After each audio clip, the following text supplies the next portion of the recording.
Hello, Fems.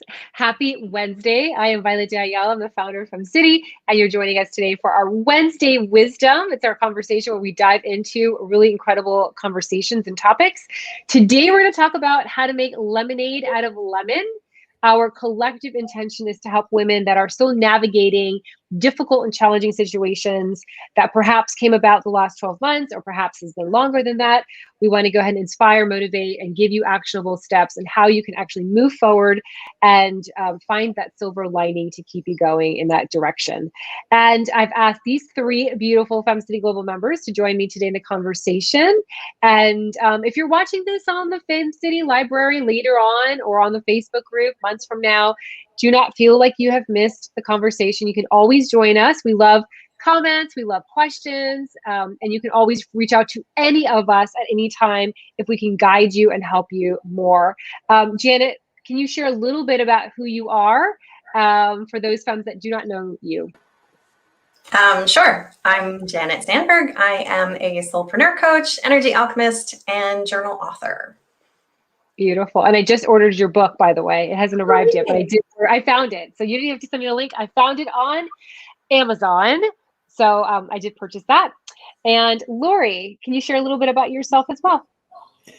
Hi there, I'm Laurie, and I'm the founder of the More In Me movement. And the More In Me movement is all about finding your more in you. And this topic is really relevant because I believe we can handle anything that comes our way, no matter what.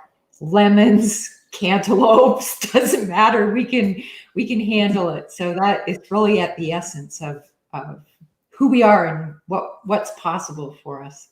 I love that. I love the way that you captured your business slogan right now. There's more in you. I love that. I've never heard you say that before like that. So I really like that. Tammey, share a little bit about yourself as well. Oh, thank you, Violet. I'm Tammey Grable-Woodford. I'm a global FemCity member, and I grow businesses by helping them get unstuck, say goodbye to overwhelm, and break through those stubborn plateaus and belief barriers so they can get to profitability. I also host my globally recognized podcast that tackles the topic of breast cancer. So talk about lemons and check your lemons, because on the first of the month, we always encourage all women to do that. A 6-year survivor, and frankly, cancer was a catalyst. And I am excited for this topic and to kind of weave into my story how it is that came to be my lemonade. Yeah, absolutely. Yeah, I know your personal story, and this is actually really fitting. I'm so happy that you women are here with me. I was gonna say you guys. I'm trying not to say you guys anymore. I'm trying to just change it to like ladies or women. I have to get out of that wording. All right. So again, our intention today is to help those that are navigating challenging times right now. You know, we hear that saying all the time: make lemonade out of lemons. And so, you know, when I first heard that, I was like, yeah, that's really great, but how? How can I make lemonade out of lemons? And when you're in that space, sometimes you really cannot see the light. You cannot see the moving forward aspect because you're so in it. And I know all three of you very well. I know we've all been in those situations. So you guys are really great to have this conversation with because you've experienced it yourself. So how do you take a bad situation and find the goodness in it? And I'm going to go to Janet, Laurie, and Tammey. Janet, what is your advice? Well, yeah, just like you said, you know, when you're in it, you can't see it. And that, you know, has happened to me a lot of times. My first marriage was emotionally abusive, and I had no idea for years that it was. And it wasn't until I had other people telling me repeatedly that I kind of clued in. And then, you know, eventually things happened and we separated. And once I was removed from the situation, I could see it for what it was. And I think a big part of it is learning to accept that there are going to be lemons in life. You know, I don't know how we came to believe that life is supposed to be like happiness and sunshine and rainbows all the time, because it's not. And, you know, I've had a lot of lemons in the last 10 years, like big things like my life could be a soap opera. But when you do eventually get that distance, it's good to, and it sounds cheesy, but, you know, find out what you've learned from the situation and how you can use that situation, like Tammey said, as a catalyst to make changes, to move you forward, to help you feel better and live more of your life in a way that makes you feel good. And, there's lots of different ways, but also feeling is one of the ways, is allowing yourself to feel the suck of that situation and to let it go. Because if we stuff it down, we're never going to make lemonade. Yeah, that's beautiful. And I love that you touched upon, sometimes you just have to feel that, and you can't see it. You can't see it at that moment. And getting out of that is just, you need that perspective, because we're so in it that we're drowning. We're literally drowning. My husband used to drive me crazy, because when we lost money after 9/11 and then again in 2009, and then of course I'm open about my entire story, like having, obviously girls know my drug addict mother with mental illness. And so he would always say, it's going to make for a really good book. And it would drive me crazy when he would say that, because I was in the pit. Like I was all the way at the bottom, like couldn't figure out like how to put food on the table, like really bad. And to have someone say that, and I understand now, it makes for a really good book, meaning that I could share that experience with others. It gives me the connection to other humans, when you're like, I know what it feels like to be in these situations, but you just don't know it. And so in hindsight, I had that silver lining. I was just so in it that I just couldn't see it. And I honestly didn't want to feel it. I was just so sad and so just upset with myself for being in that situation, that it took me some time to get out of it, to then recognize that all of that was really a beautiful part of my path, because it helps me to connect profoundly with other people who are going through similar things. So I love that you shared that, Laurie. I mean, Janet. Now it's Laurie. Laurie, your advice. Oh, you're on mute. Sorry. Yeah, thanks. Go ahead. I agree wholeheartedly, Janet, with what you said about feelings, and life isn't meant to be all happy, smiley all the time. And, one of the perspectives that's really helped me, drawing on the Buddhist philosophy, is impermanence. So nothing is forever, the good things or the bad things. So it's the cycle of life, there's good, there's bad. When I was thinking about this, one thing that came to mind was when I had my second miscarriage. And by that time I was 43, and I knew that was probably it for kids. So of course I was devastated. And we had just moved to Boston. And so I was quite alone, Ian was working, but I ended up going back and getting my master's degree, which was like fabulous and changed my life. And so happy that happened, because it wouldn't have happened if I had a child. So, I still wish I had a child, and, to just sort of let that go, that, that acceptance that it wasn't meant, for whatever reason, I wasn't meant to have children of my own.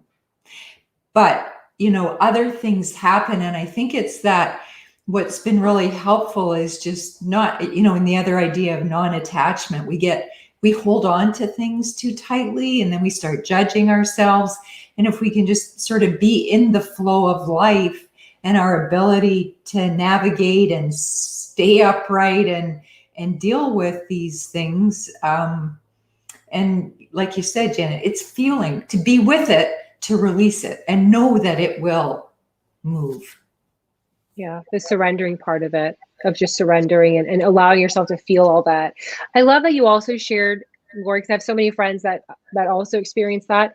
I love that you shared, for whatever reason, because so many times we put like these labels or this fault or this thing, and then it's added pressure on ourselves. So I love that you just said, you know what, for whatever reason, there's no point on figuring that out, because it doesn't matter. What matters is that I've surrendered, I've let it go, and I appreciate where I am right now. Because that's the other thing we see. I know we've all spoken about this, in behind the scenes, that women have a tendency of like just really making ourselves suffer tremendously because of the decisions that we made or the situations that we're in. And the reality is just surrendering and giving yourself love and grace really helps to heal and to move forward. So thank you so much for sharing that.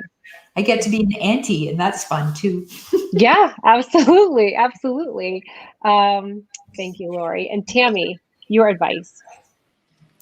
So when it comes to taking a bad situation and finding the goodness in it, for me, it is all about framing.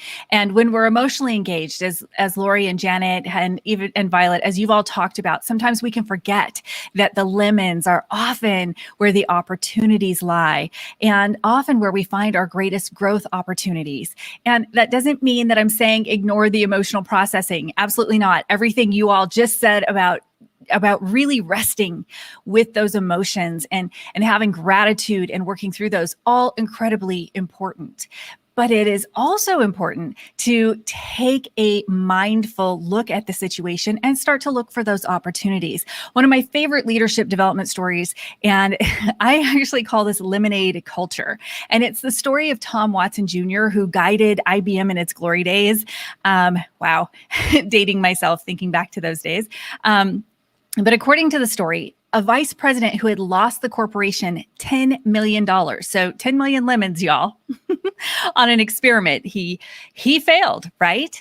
And he was fully expecting to be fired. And the VP even brought along his letter of resignation to the meeting with Watson. And Watson refused it, saying, "Why would we want to lose you?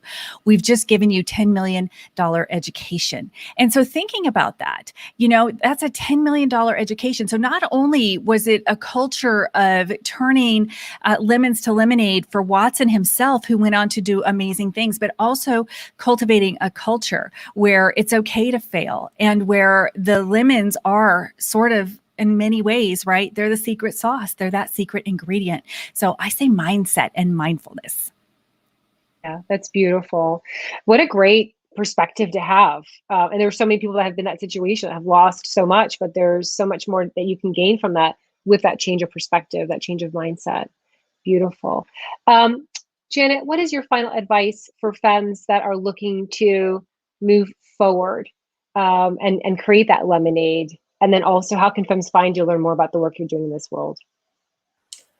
I think a lot of times, when bad things happen, there's a lot of unknowingness that goes along with feeling like you failed. Well, what's next? What now?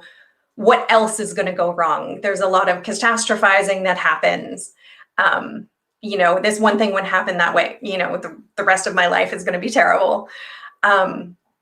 So sometimes it's really good to just sit with that catastrophizing as well and just play it out. What's the worst thing that could happen from this? What if everything else goes terrible? And then you have a plan to move forward from that pit of terribleness.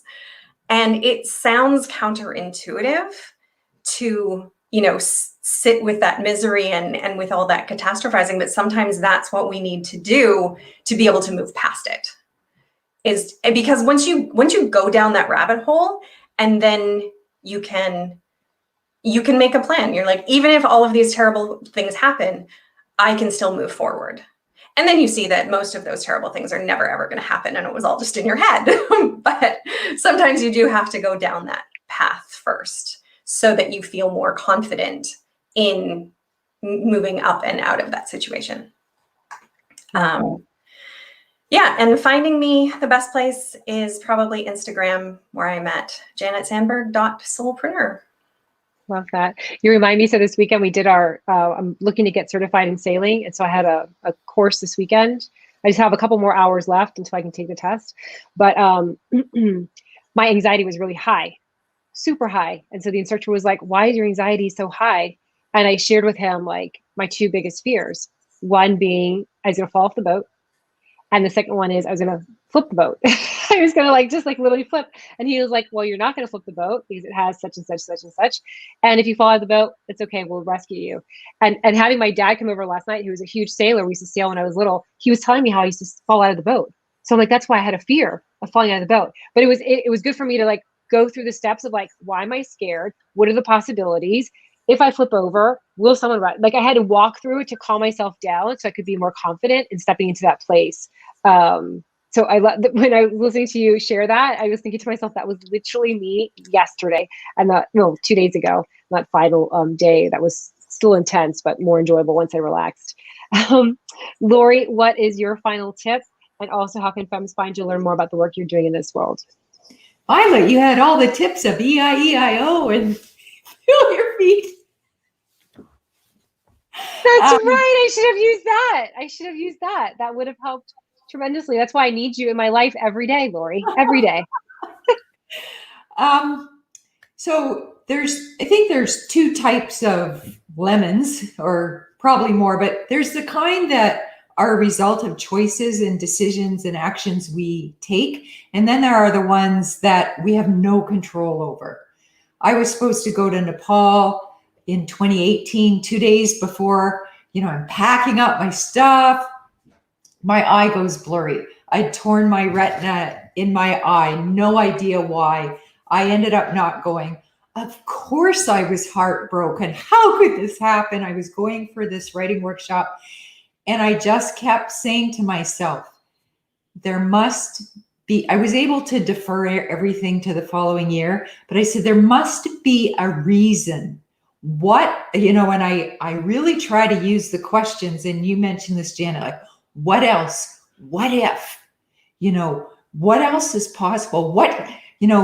What's possible from this vantage point that I wasn't seeing before? Questions like that to help me look at it. Anyway, I ended up going the following year. I discovered, oh, look, there's a 55K mountain race I can do. The timing aligns this time because it was different a few weeks earlier. And then the writing course got changed at the last minute. I ended up getting to stay in Nepal for 2 extra weeks, free accommodation. So from a torn retina and not able to go to this, wildly fascinating, journey and trip and adventure. So I think especially when things happen, and they can, it's like my miscarriage. It's not that it's not sad, but I can be with the sadness, but I cannot let it overtake me. It's like COVID. Some things we had control over, but a lot of things we didn't. I've met so many amazing people over the last year, women through FemCity and other places. I don't know that I would have met them had that not happened. So I got courses online, I'd been wanting to do it. So, I thought my hair was thinning because I keep it so short. It is not thinning, it takes forever to dry. So there's just the little things too, to look and see. So one other idea that you can take is equanimity, the fine art of letting it go. So just whoosh, release that energy. It doesn't diminish the importance of something, but if you hold on to that stuck energy, it's going to deplete your energy to be proactive and find some other opportunity or solution, and you stay stuck kind of in a rut, and you can end up, quite down and depressed or anxious, one side or the other. So I just say, whoosh, let it go. Whoosh. And I do that so often, even little things like I drop a cup, my favorite pottery cup, and I dropped it and broke it. And I just say, whoosh, let it go. It's a cup. Because all those little things can kind of nag at us. So we can make little cups of lemonade or big jugs of lemonade. But it is really this choosing, our mindset, how do we want to choose your attitude? I always say, we always have choice. We can always choose our attitude. And where to find me, lauriehunt.com. I actually have a newly updated mini course on finding possibility and uncertainty. And it gives you an opportunity to look at where you have control and don't have control in the various aspects of your life, and then to see what options are there. So it's actually very much about this, this idea of how do we find possibility when things are messy or unknown or whatever. And also a new download on how to shift your mood, because mood and energy directly related. So if we can, shift our energy and see more, helps us to see more possibility. Yeah, I love that perspective. I love that share. Thank you so much, Laurie. We have so many femmes that during this time have shared that, where they've lost, this, and then they've used that time, and then they come out of it and they're like, oh, if it hadn't been for this, this wouldn't have happened. And that correlation, and you don't see it when you're in that darkness because you're so in that darkness. But it's when you start stepping out of it that you recognize, you go, wow, had I gone to Nepal then, I wouldn't have been able to stay in X. So all of those things. And I love that you asked that question. What would be the reason? Why is that purpose? I'm going back to also what Janet had shared as well. Tammey. So I love this quote. When life gives you lemons, plant its seeds, grow yourself an orchard, sell it to Sunkist, and carry on. Love that. And that is from Jose Harris. I've got to give credit. Look, when breast cancer was a huge lemon, all right. And after going through the emotional processing, which was kind of an ongoing thing, because as I've shared my journey before, like you have an experience of loss or trauma and you start to recover from that a little bit, only to get new news, new information, and start going through the 5 stages of grief all the time. So I felt like a ping pong ball at a high velocity in a small space going through the 5 stages of grief, actually multiple ping pong balls, because I was always in a different space. But I was able to embrace my lemonade mindset eventually. Not at first. It did take some time. And I was able to build the best lemonade ever, which is my business and this life I love. And so my final advice, simple 3-step action plan for building your lemonade mindset. 1, when you're given lemons, embrace the lemon by looking for the lesson and or opportunity. 2, sweeten that lemonade with a good dose of gratitude and positivity and seek those silver linings. That takes a mindset. That takes a willingness to say, I know, and I am embracing the suck, but what is the diamond in here that I need to discover? And 3, take control over what you have power over. Research shows that we automatically feel better about negative experiences when we feel a sense of control. So every one of those lemons are external, even if they are. You have control over your mindset should you choose to exercise it. And so making that intentional effort to master your mindset, and trust me, I know it's hard. You hit some darkness with cancer that is unlike any other darkness I have ever experienced in my life. It took true exercise of mindset to find the silver lining and find that sweetness and find that gratitude. And my final call to action, I guess, is, you know what? I love connecting with entrepreneurs and helping them grow. So the best place to reach me, right where you found me, right here on Facebook or the FemCity.com members directory. And if you're looking to put best business practices in place or accelerate your growth, let's connect. I offer a free 30-minute strategy call. Or if you have a question, feel free to slide right on in to my DMs. Oh, I always laugh when you say the DMs. I think now I just giggle straight up, but thank you so much. And you know what, Laurie, I don't think you mentioned your website. Did you mention it? Oh, you mentioned it? Okay, good. More in me? Okay. LaurieHunt.com. All right. Thank you so much, ladies. We had some love that came through from Terry. So many great reminders and nuggets of wisdom. Thank you so much, she says.